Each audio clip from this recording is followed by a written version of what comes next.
Selamat datang di channel Alur Donghua. Sebelum menonton, silahkan subscribe, biar Mimin tambah semangat update-nya. Gerakan Feng Qingyuan tampak biasa saja, namun nyatanya, dia tidak mengendurkan kewaspadaannya. Matanya selalu diam-diam melihat sekeliling, dan indera ilahinya telah menutupi seluruh aula. Namun, dibandingkan dengan inderanya, metode penyembunyian Han Li dan Ren Hao jelas lebih baik. Setelah menemukan bahwa tidak ada yang aneh, langkah kaki Feng Qingyuan tiba-tiba dipercepat. Sosoknya kabur, dan dia datang ke kolam di kedalaman aula, dan dia melihat perisai biru dan seruling biru sekilas. Dia mengerutkan kening, dan keserakahan di matanya terlihat jelas, tapi dia tidak bertindak gegabah seperti Han Li.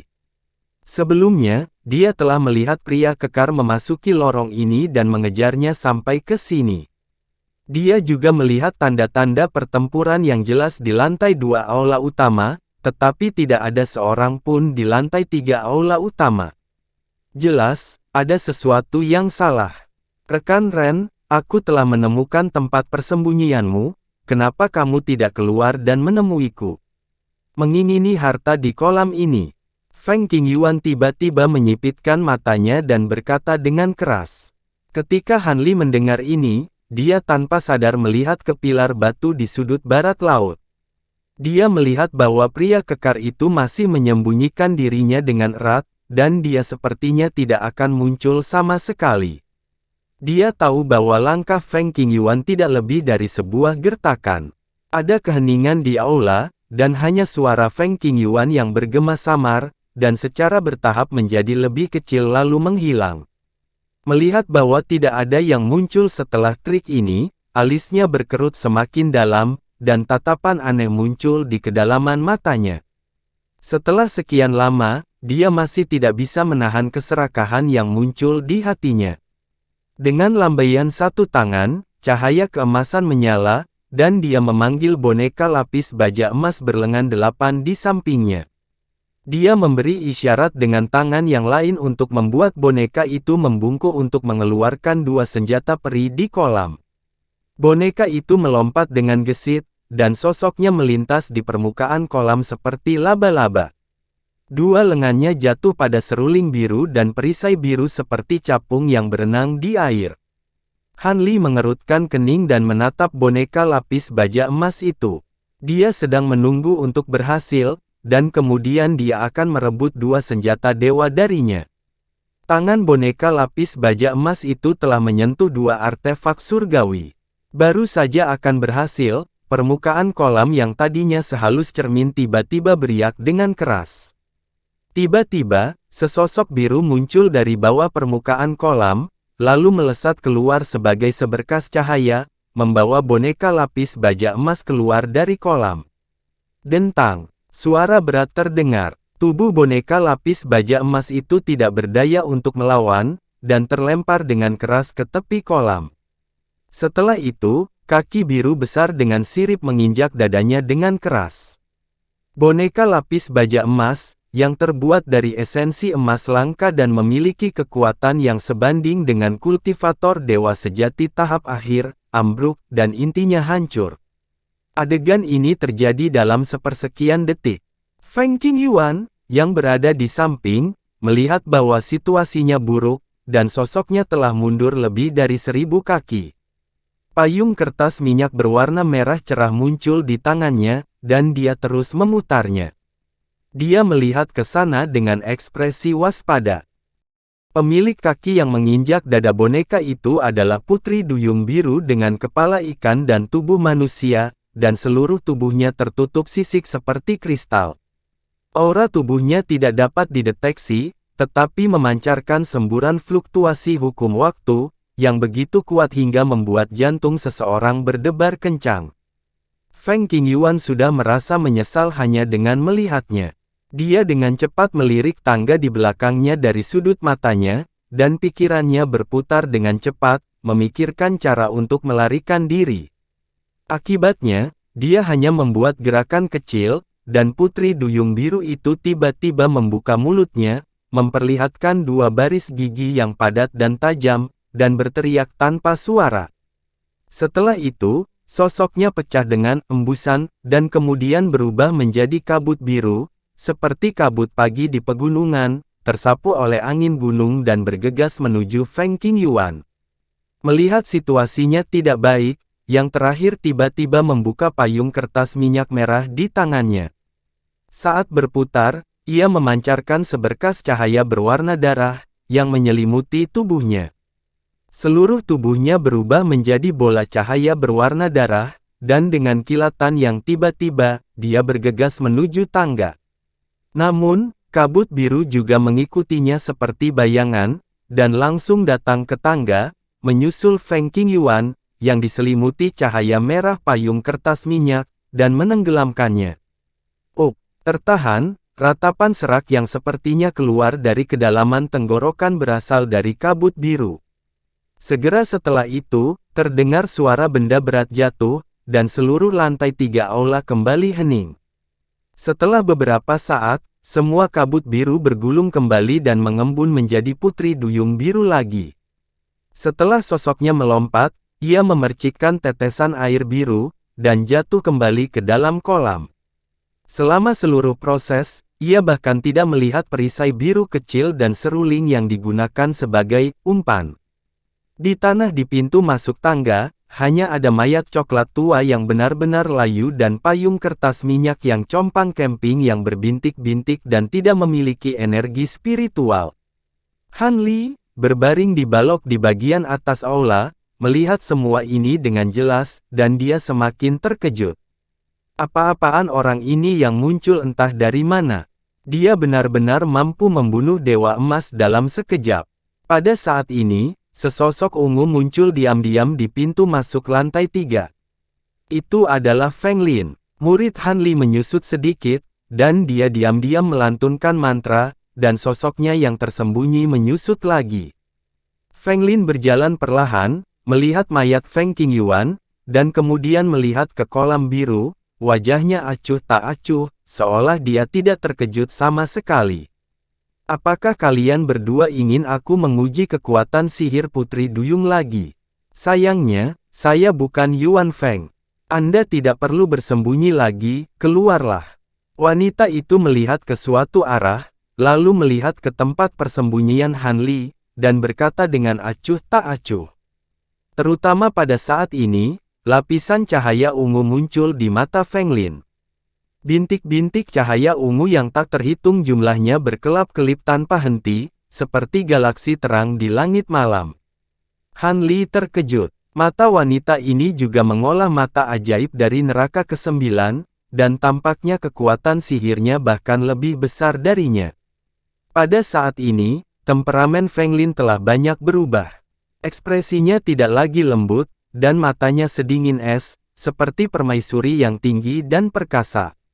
Pikiran melintas di benaknya, dan dia tidak bersembunyi lagi, dan perlahan berjalan keluar dari tempat persembunyiannya. Hampir pada saat yang sama, sosok kabur di tempat lain, dan sosok Ren Hao juga muncul. Hehe, Taois Feng Lin terlalu serius. Bagaimana saya berani? Yuan Feng itu terlihat pintar, tetapi sebenarnya dia sangat bodoh. Dia bahkan tidak bisa melihat bahaya di sini, dan tidak layak bergabung dengan kami bertiga. Dia pantas mati. Kultivasi Taois Li dan Taois Feng Lin sangat mendalam, dan saya sangat terkesan. Ren Hao tertawa. Han Li tanpa ekspresi menatap Ren Hao dan tidak mengatakan apapun. Huff, tidak perlu untuk ini. Orang yang lugas tidak akan menggunakan sindiran. Harta karun itu ada tepat di depan kita, jadi mari bergabung untuk membunuh Putri Duyung Biru. Adapun harta karun di sini, kami akan memperjuangkannya dengan kemampuan kami sendiri. Bagaimana? Feng Lin mendengus dan mengabaikan sanjungan Ren Hao. Ren Hao segera mengangguk dan dengan lantang setuju, tidak masalah. Meskipun monster itu memiliki beberapa kemampuan, bagaimana mungkin itu cocok untuk kita bertiga? Han Li berdiri di sana dan masih tidak mengatakan apa-apa. Feng Lin memandang Han Li dan perlahan berkata, apa? Atau mungkinkah Anda memiliki metode yang lebih baik? Maple Forest menatap Han Li dan perlahan bertanya. Atau apakah Anda punya ide yang lebih baik? Han Li menggosok dagunya dan dengan tenang berkata, tidak ada masalah dalam menggabungkan kekuatan. Namun, pengetahuan saya dangkal dan tidak bisa dibandingkan dengan kalian berdua. Adapun asal-usul Putri Duyung Biru, saya harap Anda berdua dapat menghilangkan beberapa keraguan saya. Aura Putri Duyung Biru itu aneh. Itu benar-benar berbeda dari aura para kultivator seperti kami. Sepertinya itu adalah eksistensi yang diringkas dari kekuatan spiritual. Feng Lin menggelengkan kepalanya dan berkata, Daois Li terlalu rendah hati. Hanya saja aku tidak begitu jelas tentang Putri Duyung Biru. Ren Hao memandang Feng Lin dan menggelengkan kepalanya untuk menunjukkan bahwa dia juga tidak tahu. Han Li agak kecewa melihat ini. Karena mereka bertiga setuju untuk bergabung, mereka tidak menunda lebih jauh. Setelah mendiskusikan taktik mereka bergegas menuju kolam biru dari 3 arah berbeda. Kecepatan Ren Hao adalah yang tercepat. Dia tiba di dekat kolam dalam sekejap. Kemudian, dia mengulurkan tangannya dari lengan bajunya dan membuat gerakan meraih dengan kecepatan kilat. Cahaya biru melintas di langit di atas kolam, dan cakar binatang biru seukuran rumah muncul. Itu ditutupi dengan sisik dan memancarkan ribuan sinar cahaya biru. Itu tampak menakutkan, dan dia meraih perisai biru kecil di kolam. Air di kolam biru berputar dan Putri Duyung Biru muncul lagi. Itu melambaikan tangan kecilnya dan bayangan tongkat biru muncul. Bayangan staf ini tampak sederhana dan tenang. Itu membawa aura kuno dan sunyi seolah-olah itu adalah tongkat dewa air kuno. Itu menyerang cakar binatang biru. Terdengar suara teredam yang keras. Cakar binatang biru yang tampaknya kuat dihancurkan oleh staf. Itu langsung berubah menjadi hamparan air yang luas dan hanyut. Mata Ren Hao berkilat tapi dia tidak menunjukkan keterkejutan apapun. Dia membuat isyarat tangan dan menunjuk. Pedang biru di belakangnya segera berubah menjadi pelangi biru dan membubung ke langit. Itu berputar di udara dan membuat gerakan meraih. Kemudian, cahaya biru bersinar dan meluas dengan liar. Dalam sekejap, pedang biru sepanjang 100 kaki muncul di atas kepala Ren Hao. Kemudian, ditebang habis-habisan menuju Putri Duyung Biru. Suara gelombang turbulen bergema di kehampaan di dekatnya. Udara tiba-tiba menjadi sangat berat. Di sisi lain, Feng Lin juga melancarkan serangan. Dia mengangkat tangannya dan cahaya hitam terbang keluar. Itu berubah menjadi pintu raksasa hitam di bawah angin. Pintu raksasa ini tingginya lebih dari 10 kaki dan lebarnya 2 atau 3 kaki. Ada bintik-bintik coklat kemerahan di atasnya. Tampaknya itu adalah noda darah. 2 pengetuk pintu berwarna ungu kehitaman tergantung di pintu raksasa itu. Mereka bergemerincing. Kedua sisi pintu raksasa itu terukir dengan wajah hijau, taring, dan mata merah darah. Energi iblis tanpa batas memancar dari pintu raksasa hitam. Itu cukup membuat orang gemetar ketakutan. Mata Han Li berkedip saat dia dengan cepat menggumamkan sesuatu dengan pelan. Kemudian, dia menjentikkan lengan bajunya dengan satu tangan. 3 pedang raksasa hijau segera ditembakkan, membentuk bentuk segitiga saat menebas Putri Duyung Biru.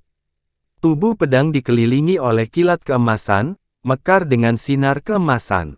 Wajah Putri Duyung Biru menjadi semakin ganas saat dia menghadapi serangan bersama dari ketiganya. Dia melambaikan tongkat biru di tangannya, dan dengan suara mendesis yang keras, bayangan tongkat biru yang tak terhitung jumlahnya muncul di sekelilingnya, mengembun menjadi tirai tipis bayangan tongkat, bertabrakan dengan serangan ketiganya. Masih belum diketahui apakah Han Li dan yang lainnya benar-benar melepaskan kekuatan penuh, tetapi serangan mereka seperti badai yang sangat deras, datang gelombang demi gelombang. Bahkan rata-rata kultivator dewa primordial tahap awal kemungkinan besar tidak akan mampu menahan rentetan seperti itu. Serangkaian ledakan yang menghancurkan bumi terdengar. Meskipun bayangan tongkat biru tampak tidak bisa dihancurkan, tapi terus-menerus diserang. Tirai cahaya dari bayangan tongkat menjadi lebih tipis dan segera, itu benar-benar runtuh. Tongkat di tangan Putri Duyung Biru juga hancur dalam sekejap, tetapi setelah itu, cahaya biru melintas di tangannya yang lain, dan pancing biru yang sangat kuno muncul di genggamannya, di mana tali pancing biru tipis dipasang ke pancing. Putri Duyung mengayunkan pancing, dan tali pancing segera terbang dan menari di sekitar tubuhnya dengan kecepatan yang luar biasa. Kemanapun tali pancing lewat, gelombang cahaya biru muncul dari udara tipis, dan ruang itu terdistorsi, membentuk pusaran biru yang berputar dengan cepat. 3 pedang hangat awan bambu menebas pusaran biru, memicu sejumlah besar petir emas yang menyapu, tetapi ketika mereka bersentuhan dengan pusaran biru, langsung menghilang tanpa jejak. Pusaran hanya bergetar sedikit, dan segera kembali ke keadaan semula. Han Li merasa seolah-olah ketiga pedang raksasa itu telah menebas laut yang luas dan tak terbatas, dan kekuatan penghancur bumi yang terkandung di dalamnya ditelan oleh air laut yang tak berujung, dan kemudian benar-benar larut. Hampir pada saat yang sama, pedang raksasa biru yang dipegang Ren Hao juga menebas pusaran biru dengan momentum yang besar, tetapi segera diblokir, dan semua kekuatan cahaya pedang juga ditelan, tanpa efek sama sekali. Di sisi lain, meskipun seberkas cahaya hitam yang ditembakkan dari pintu hitam raksasa juga diblokir oleh pusaran biru, hutan Maple sepertinya sudah menduga ini. Dia dengan cepat membentuk segel tangan dengan kedua tangan.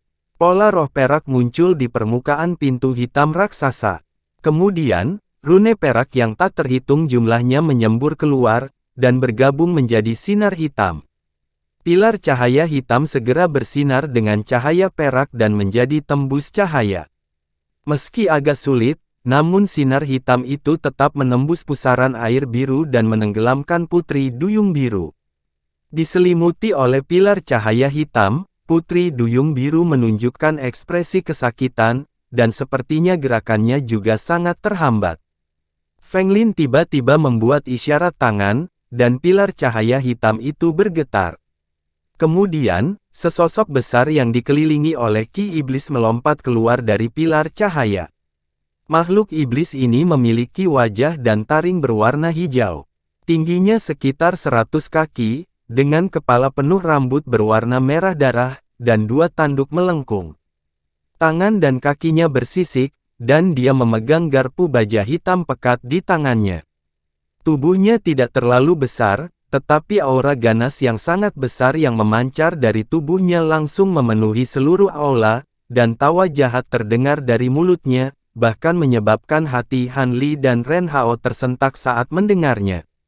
Ini adalah salah satu dari 13 Raja Iblis dari alam iblis luar angkasa, Raja Saopi. Rekan Han, hati-hati, Raja Saopi berbeda dari teknik ilusi hati iblis luar angkasa biasa. Itu bisa langsung melukai jiwa orang, dan sangat sulit untuk dihadapi. Suara Magic Light terdengar di benak Han Li, penuh keterkejutan. Mendengar ini, hati Han Li sedikit bergetar. Pergi! Feng Lin berteriak dengan suara rendah, dan membentuk segel tangan. Garpu baja di tangan Raja Saopi bersinar dengan cahaya hitam, dan dengan keras menusuk Putri Duyung Biru yang masih agak lamban. Bang! Suara teredam. Tubuh Putri Duyung Biru tiba-tiba meledak, berubah menjadi awan kabut biru, lalu hanyut. Melihat ini, Feng Lin sangat gembira, dan dia mengganti segel tangannya. Gumpalan ki hitam terpisah dari pilar cahaya hitam, dan seperti tangan hitam besar, ia meraih 2 harta di kolam. Melihat ini, Ren Hao sangat cemas, tetapi pusaran biru tidak menghilang, dan dia hanya bisa menyaksikannya terjadi. Melihat ini, mata Han Li berbinar, tapi dia tidak melakukan apapun. Melihat kedua harta itu akan tersapu oleh gas hitam, pada saat ini, perubahan mendadak terjadi. Kabut biru yang berubah menjadi Putri Duyung Biru tiba-tiba memadat, berkedip lagi, dan berubah menjadi sosok Putri Duyung Biru. Sepertinya tidak ada yang terjadi. Putri Duyung menyeringai, melambaikan pancing biru di tangannya, dan bayangan biru muncul. Bang! Cahaya hitam meledak terbuka. Bagaimana ini mungkin? Melihat ini, mata Feng Lin menunjukkan ekspresi tidak percaya. Gerbang Shaopi, ini adalah senjata dewa kuno yang diperolehnya secara kebetulan di reruntuhan alam neraka. Butuh banyak upaya untuk menyempurnakan senjata dewa ini. Untuk senjata ini, Feng Lin menghabiskan hampir semua tabungan di paruh pertama hidupnya, tetapi kekuatan harta ini tidak membuatnya merasa menyesal. Hanya cahaya ajaib Shaopi saja sudah cukup untuk melukai jiwa seorang kultivator dari alam yang sama, dan Raja Shaopi yang terbentuk bahkan bisa melukai Dewa Tai. Dipukul oleh cahaya ajaib Shaopi dan Raja Shaopi pada saat yang sama, Putri Duyung Biru itu tampaknya tidak terluka. Pada saat ini, Putri Duyung Biru melambaikan tangannya lagi, dan tali pancing biru itu terbang lagi. Dalam sekejap, itu terjalin menjadi jaring ikan biru, dan menutupi gerbang Shaopi Feng Lin. Karena keterkejutannya, Feng Lin sedikit terganggu, dan senjata abadinya dipenjara. Wajahnya segera berubah, dan dia dengan cepat membentuk segel tangan. Gerbang Shaopi bersinar dengan cahaya hitam dan bergetar hebat, mencoba melepaskan diri dari jaring ikan biru. Tapi tidak peduli seberapa keras ia meronta, jaring ikan biru itu menegang, dan menyeret gerbang Shaopi seolah-olah sedang menyeret ikan besar ke kolam di bawahnya. Pada saat yang sama, dua pancing biru lagi terbang keluar dari pancing biru, dan menyapu ke arah tiga pedang awan bambu hijau Han Li dan pedang raksasa biru Ren Hao. Han Li telah melihat kekuatan tali pancing biru, dan dia dengan cepat membentuk segel tangan. Tiga pedang hangat awan bambu hijau bersinar dengan petir keemasan, dan mereka dengan cepat terbang kembali, menghindari keterikatan tali pancing biru. Di sisi lain, Ren Hao juga dengan cepat mengingat pedang raksasa biru, dan nyaris menghindari pancing biru lainnya. Keduanya saling memandang dan melihat jejak keterkejutan di mata masing-masing. Putri Duyung Biru sangat kuat sehingga dia bisa menghadapi mereka bertiga sekaligus, dan masih unggul. Mata Han Li berkedip, dan dia bertanya-tanya apakah dia harus menggunakan hukum waktu. Kalau tidak, sepertinya tidak mungkin mengalahkan Putri Duyung Biru. Tepat pada saat itu, ledakan keras terdengar. Itu datang dari hutan maple. Permukaan tubuh wanita itu bersinar dengan cahaya hitam, lalu membentuk gelombang cahaya hitam, dan dengan cepat menyebar ke sekitarnya, membentuk domain roh hitam, dan menyelimuti seluruh aula dalam sekejap. Bayangan setan hitam yang tak terhitung jumlahnya melintas di domain roh, dan mereka mengeluarkan jeritan sedih penuh rasa sakit, membuat kulit kepala orang tergelitik. Setelah domain hitam menyebar, gerbang Shaopi tampak beresonansi, dan itu berkembang dengan cahaya hitam beberapa kali. Kedua relief Dewa Iblis itu tampak hidup, dan berputar, dan mengeluarkan raungan besar. Kekuatan yang tak tertandingi meletus dari gerbang Shaopi, menyebabkan kehampaan di dekatnya bergetar, dan tiba-tiba berhenti. Dan di bawah selubung domain roh hitam, pusaran biru di sekitar tubuh Putri Duyung Biru sangat redup, dan sepertinya ditekan oleh kekuatan domain roh. Ketika Ren Hao melihat ini, matanya berbinar, dan dia tiba-tiba membentuk segel tangan di depan dadanya. Cahaya biru meletus dari tubuhnya, dan hamparan luas cahaya biru menyebar ke sekitarnya, dan dia juga langsung membuka domain rohnya. Gelombang biru yang tak terhitung jumlahnya melonjak dalam domainnya, dan bergemuruh keras seperti lautan yang mengamuk. Pusaran biru di sekitar tubuh Putri Duyung meredup lagi. Rekan Taois Han Li, Ren Hao memandang Han Li, dan maknanya terbukti dengan sendirinya. Mata Han Li berkilat, tapi dia masih membentuk segel tangan, dan cahaya keemasan meletus dari tubuhnya, dan rune emas yang tak terhitung jumlahnya melonjak di sekelilingnya. Dia melambaikan lengan bajunya, dan rune emas tiba-tiba melebar, dan dia membuka domain roh waktu. Ini, domain roh dari hukum waktu. Ren Hao dan hutan maple tercengang ketika mereka merasakan hukum waktu dalam domain roh Han Li.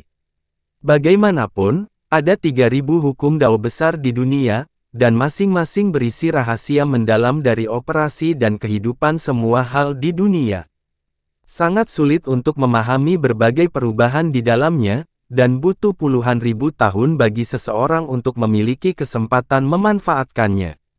Sebagai salah satu dari 3 hukum tertinggi, hukum waktu bahkan lebih misterius, dan sangat sulit untuk menebak tingkat pemulanya, apalagi memahaminya.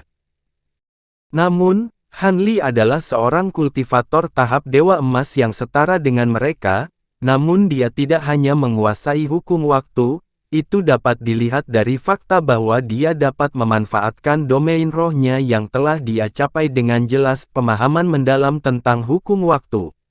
Bagaimana mungkin mereka tidak heran dengan ini? Putri Duyung Biru diselimuti oleh domain spiritual waktu yang dilepaskan oleh Han Li, dan gerakannya menjadi lamban. Pusaran biru di sekitarnya tiba-tiba meredup lagi, dan itu sudah samar-samar terlihat. Tepat pada saat ini, mata Han Li berkilat tajam, dan membentuk segel pedang dengan satu tangan. Lampu hijau menyala, dan 9 pedang awan bambu hijau ditembakkan dari lengan bajunya dalam satu garis, dan mereka berputar di udara, dan berubah menjadi 9 pedang hijau raksasa. Potong. Dia membentuk segel tangan lalu melambai. 9 pedang raksasa menebas pada saat yang sama, menebas pusaran biru. Pada saat ini, Ren Hao sudah sadar, dan dia berteriak keras, dan pedang biru raksasa di sampingnya tiba-tiba terbang keluar, meledak dengan cahaya biru yang membubung ke langit. Dia dengan cepat melantunkan mantra, dan bayangan gelombang biru di wilayah spiritual mengerumuni pedang biru raksasa, dan bergabung ke dalamnya. Pedang biru raksasa bergemuruh dan bergetar, dan cahaya biru di permukaannya kembali bersinar terang. Setelah gemetar hebat, tiba-tiba menghilang tanpa jejak. Saat berikutnya, itu muncul dari udara tipis di atas pusaran biru, dan itu telah berubah menjadi pedang raksasa yang berukuran ribuan kaki. Kemudian, itu mengikuti 9 pedang hijau raksasa Han Li dan menebas. Meskipun artefak surgawi terikat Feng Lin terjebak, dia menggertakkan giginya dan melambaikan lengan bajunya. Segel kekaisaran hitam seukuran kepalan terbang keluar, permukaannya bersinar dengan cahaya kristal hitam, dan bahkan ada bayangan harimau hitam yang muncul darinya. Dia melantunkan mantra, dan menekan satu tangan ke arah segel kekaisaran hitam dalam kehampaan. Segera, raungan harimau yang mengejutkan datang dari atas, dan bayangan harimau hitam berputar dan menari di sekitar segel kekaisaran. Kemudian, dia menarik napas dalam-dalam, dan banyak bayangan hitam di domain roh segera berguling, dan bergabung menjadi segel kekaisaran hitam. Segel kekaisaran hitam dengan cepat melebar, dan dalam sekejap mata, itu menjadi seukuran rumah, dan memancarkan cahaya hitam yang tampak padat. Itu dengan keras menabrak pusaran biru.